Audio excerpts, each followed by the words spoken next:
Today's guest is a therapist. Her name is Kristin Kogan. And one of the things that drew me to her was that she is an expert in celebrating the power of small wins. So, if you're following us or in our community, that most of us are completely freaking out because we are either stuck in family court or, if not still in family court, oops, where did she go? Dealing with a very difficult ex in a co-parenting. And so I think that having legal abuse or dealing with a toxic ex becomes a kind of lifestyle. It's so important to recognize how difficult it is and to celebrate progress. So thanks, Kristin, for coming on. And before you even get into what you do, how many people who you meet with are similar to mine in that the number one adjective they use to describe their situation is overwhelmed? I would say about 100%. Really? Yeah. Okay, so tell us a little bit about what you do. I'm a therapist and coach, and my joy is working with overwhelmed women, specifically moms, and the ones that are always like on the verge of losing their shit and just want to stop doing that all the time. I'm also a mom of five, so I know the pressures that moms have to raise a family and all the pressure we put on ourselves to, show up as the perfect mom, which doesn't even exist. Yeah, I imagine there's a lot of guilt in your community like there is with mine. Yes, yes. Guilt is a big thing that we just need to banish. There's no reason to feel guilty. Yeah. So let's say, we talked about a little bit like what our community is full of, people dealing with really extreme stress on top of domestic violence. Even once they get out of the unhealthy relationships, many of them still have to co-parent with a very difficult ex. They're triggered by the communications and they often feel this sense of paralysis, like, how am I going to function? I don't even know where to start. So give us some ideas on how to handle. I mean, is that a common feeling? I'm guessing yes. Where should someone start? Yeah, I think you have to learn how to, like, when you're feeling that frozen feeling, how to come back into your body. And part of that's just experimenting to see what different things work for you. Because what's happening is your nervous system's just like in this shutdown state. And you are just like withdrawing from the world. It's really like the most primitive part of our nervous system where our body is actually sending chemicals out to like numb everything out. And that makes us slow down. We just want to like pull the covers over our head, right? It's like the most primitive organisms, their defense mechanism was just to lay down and play dead, and that's Mm, basically what we are doing. Like, hopefully, if I just lay here, no one will see me and this will pass. Unfortunately, it doesn't pass. We have to make ourselves move out of this state. So, one of my favorite ways to do this is called 5, 4, 3, 2, 1 grounding. mhm. And it's just a great way to get out of your head, come back into your body. Do you want me to teach you how to do it? Of course. And I want to say, I'm really glad that you noted how this is part of our human nature. It's like a primitive thing to feel like you just want to lay down and play dead and get away. I think we blame ourselves and we feel all this guilt for not wanting to get out of bed or feeling overwhelmed. But Yeah, you're right. it's nature. It is. It's just how we were built, and it's our body's way of protecting us. And we have to really learn, like, are we still in danger, or am I safe right now? And if you are in a safe place, then this is a great way to start, connecting with yourself again, start feeling some of the sensations and stuff in your body, and just move out of our head. Yeah. Okay. So let's play 5, 4, 3, 2, 1. Okay. So first, I just want you to take note of like what's going on in your body right now. Do you feel pretty calm, or am I feeling anxious? And maybe even give that a number on a scale of 0 to 10, 0 being neutral and 10 being like the highest distress imaginable. And this is just kind of a guide so you can see like how this is working on your body. Um, so the first thing I'm going to have you do is just look around your space and name 5 things that you see. So anything that I see. Hmm. All right. So there's a light, there's blinds, there's the trees outside, there's a couple of tea mugs and a ponytail palm plant. Perfect. Okay. 4 things that you can touch. Uh, paper, pen, My dress and my necklace. Perfect. Three things that you can hear. The rain. I'm not sure what else. Like, it's very quiet, actually. It's a Usually fun. there's a train, sometimes my own breathing, Mm-hmm. and if I'm shuffling papers, I hear that. Perfect. Two things you can smell. I feel like I can't smell anything, but there is some eucalyptus cleaner over there, and actually my water has some pineapple inside, so if I sniff hard, I can smell pineapple. Perfect. And one thing you can taste. Uh, well, I was just chewing mint gum, but I got Okay. rid of it for this interview. Great. And now just reflect again on like how you notice like you're feeling. Do I feel like maybe I was an 8 and now I feel like I'm a 6.5? It doesn't have to be like all the way down to 0. We're just training our body to come back to center. And the reason this works really well is because when we are connected with our senses, we are in the present moment. So we're not, thinking about the future and worrying about all these things that are coming up in our life. And we're also not ruminating about the past and all the crap that we've been through. We're here in the present moment. Yeah, it's like forcing you to kind of be mindful, and I know Mhm. it's like your brain can't worry at the same time that it's paying attention to other things. Yes, yes. Um, and if you can't remember what 5 goes with and 4 goes with, just pick one of each thing or two of each thing and just go through your senses. It works Yeah, the same. I'm wondering if you have something like this for insomnia, because not being able to sleep is a huge part of our community and our world, and certainly mine. And I think what if you're lying still and you can't see or hear as much because you're in a quiet space? Is there a way to sort of tweak this? Yeah, what you could still do what you hear, right? You could still do smell, you could still do taste, even if it's just Mhm. your own saliva. So you could walk Mm. through that. And then also just kind of start following the rhythm of your breath is helpful in that way, just kind of getting in touch with that. I always tell my clients when they have insomnia, because I feel like the thought going through your head is like, I can't fall asleep. I'm never going to fall asleep, right? Yeah, of So, course. And like, I'm not going to be able to function tomorrow, and it's going to be a terrible day, and I have all these things I have to take care of. Yeah. yeah. So reframing that and be like, I'm going to be able to fall asleep easily, or sleep comes naturally for me. Those type of thoughts can be helpful too. But again, it takes practice. So more optimistic Yes. thoughts. Yes. Yeah. Yeah, actually, what works for me to fall asleep that seems to work almost every time that I discovered a little bit late in the game is to listen to a really boring audiobook on a very slow speed on a 15-minute timer. That's a I used great to not idea. use the timer and it would kind of wake me up every so often, but do you ever do something with like slowing things down as well? Yes, I think that's a great idea.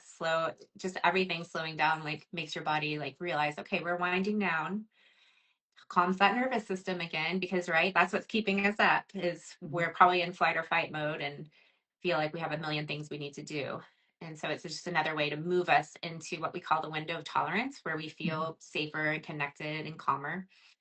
Yeah. I also love using an acupressure mat if you have access to that before going to sleep. I think that can help a lot. Okay, tell us a little more about that. I don't know what that is. So it's like a little mat. Oh, I don't have it in here. I will show you. It's a little mat and it has like all these little prongs on it that like little cups that Mhm. it probably has like 100 of them. And you just lay down on it and it stimulates your body to release like calming endorphins. And it's just a great way to kind of start soothing yourself before Is it, sleep. is it like little like suction cups? No, they're just like little prongs. So they kind of like stick into you and it's not like the most like it's not going to cut your skin, but it's not the most comfortable thing at first. So eventually like you can work up to doing it with like maybe without a shirt on or something, but you can wear clothes before to add a little buffer. Um, and it's just like a Eastern medicine type of way to calm yourself. Oh, I've never heard of that. So how long do you lay on this? It's an acupressure, acupuncture, Acupressure, acupressure. acupressure mat. At 10, 20 minutes. I Hmm. have some clients that put theirs in their bed and they lay on it when they're falling asleep, and then they fall asleep, and then in the middle of the night they end up like taking it out at some point. They don't even remember doing it, but Oh, wow. I'm definitely going to check that out. All right. So one of the things I think that people feel like, especially in this community, is like they don't win enough. They don't have the opportunity to have success. Can you right. talk about what the word win means, or maybe what it should mean for people versus what they actually think it means? Right. I feel like we have this idea that winning has to be this grandiose thing, right? And that what we really need to focus on are the tiny, minor things that go well in our life, because we're probably doing that like 100 of those a day. We just overlook them because it's really hard to get to that big thing, right? And sometimes that's completely out of our control, especially when dealing with co-parenting and divorces and all that stuff. Yeah, so I'm thinking almost like micro wins. Yes, micro wins are the best thing. Okay, so what are some micro wins that maybe people don't realize are success or progress? And Yeah, what kinds of things would you suggest people do to celebrate? And yeah. why is it so important? Oh, I love celebrating, right? Yeah, so when emotions are running high, it's easy, right, to get pulled into that back and forth with your ex. And these small wins, the micro wins, can be so tiny but powerful breaks in that cycle. And so examples of a small win could be just pausing before you're responding to a triggering text. Hmm. Just taking a second there. It could That's a be big deal. right. And That's hard. it's super hard. And if you can do that every once in a while, that's something to celebrate, right? Yeah, Um, yeah, for and sure. another thing would be like just taking three, like you see an email come in and you're like, oh, okay, well, I'm going to take 3 deep breaths first, and then I'm going to open the email so that you're feeling a little more grounded and centered as you read that. Also, just choosing to set your phone down and walk away for a few minutes before even responding. It's okay to take a break and not respond right away, you know?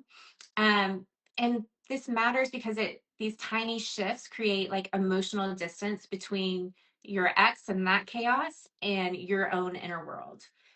So instead of being swept away by all the chaos, you're able to step back and respond with more intentionality. I was going to say that I notice, especially since our clients are dealing with very difficult situations, that it almost seems like an addiction to the drama for them too, where they cannot hold back from these knee-jerk responses sometimes until they're really, really trained in it. How does somebody, what if someone can't do it? Like they just can't, like, especially if it's not even something with their ex. Let's say they have an anxious child, which is also very, very common in our world, where the anxious child is calling them or texting them and they feel like I have to answer or else something bad is going to happen. Right. How do you deal with someone who's like unable to restrain themselves? Yeah. First, give yourself some compassion that this is hard. You've been through a lot, and there's a reason that you're feeling this like anxiety and like, I need to do it right this second. Then start practicing some tools like taking a deep breath, um, and just pausing before you do it. Even if you can only wait 2 seconds, Hmm. that's longer than the millisecond that you normally wait, right? Yeah, yeah. It's not going to happen overnight. You're going to have to give yourself some time and patience and practice. And the more you do it, the easier it becomes. But yeah, we got to remember that small is big. Yeah, So, that's a great title. Small is big. mhm. What do you think about writing affirmations? I love affirmations. I think they're a good way to anchor yourself. I feel like people in our community like really need that sense of grounding every day, and like pulling an affirmation into like your daily ritual can be really helpful. So like one thing I like to do in the morning, 'cause I feel like a lot of times when you hear like, oh, you need to have a grounding and centering ritual, that just sounds like a lot of work. And it Hmm. doesn't have to be a lot of work, because I know my moms don't have a lot of time, and I'm sure the people you work with, That's adding something else to your plate is just not an option. So it yeah. can be as simple as closing your eyes, putting your hand on your heart, taking a deep breath, and saying to yourself, I choose to pause, overreact. It doesn't have to be this huge thing. The more you hear that, the more your brain starts to believe it. And, taking the deep breath is also signaling to your body, like, I'm safe right now.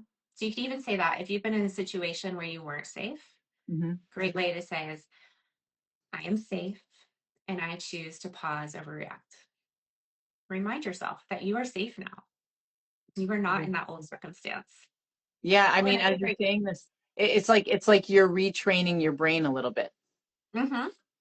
It's all about rewiring the brain. Yeah. Another great affirmation is I can't control them, but I can control me. That is really, really good. I got to write that one down.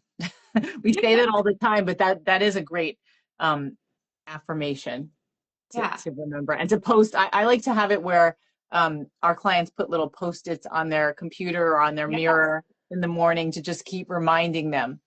I love that. And a screensaver on your phone, whatever you need. Yeah, yeah. So the other thing I was going to say is what is the impact of something like this on our children? Because I know a big part of what we want to do is stop intergenerational trauma. And I Yeah, think that children really absorb a parent's anxiety and stress. So let's hear about absolutely. that. Yeah. So we definitely want to break these cycles.